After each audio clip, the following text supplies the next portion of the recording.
I guess for me, it's bankruptcy, chapter 13 and 7. Wait, no, I only got one of those. But that was 10 years ago. IRS, extreme failure. I kind of look at entrepreneurship as like a pendulum, and the thing swings, and this is failure, failure, failure, failure.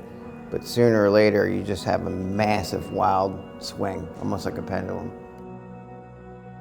You get momentum, and you gotta just keep pushing and work harder every day, 16 hours a day.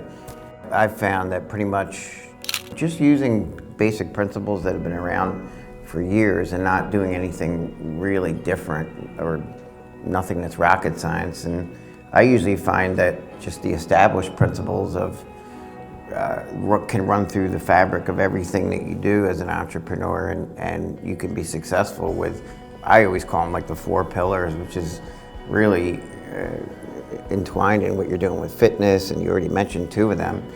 If they're done rigorously and consistently and insanely, your business can take off and flourish. Goal setting, self-monitoring, just rigorous feedback, and then just a sick, intense amount of pay for performance, which arguably can be very difficult because you end up running a line of, you're trying, as behavior analysts, we're trying to discriminate between high performers and average performers.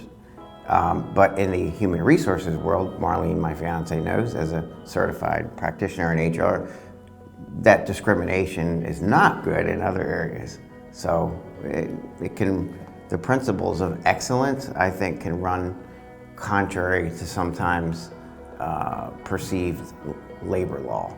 I think that probably colleges, many of them probably fall short on giving practical information. It's all, only reason I know this because I've sit in on certain courses that are teaching behavior analytic principles, and for some reason they might be going down a line of OBM or how to run a business, but they lack examples and practical information. So in other words, there's a lot of theory out there, but the number of people that are practicing and providing multiple exemplars for newer up-and-coming entrepreneurs are so few. So speaking in theory a little too much is a challenge. I feel like there's too much outdated information in colleges. So you go to a marketing class these days, and the marketing professors are sometimes 5 years behind on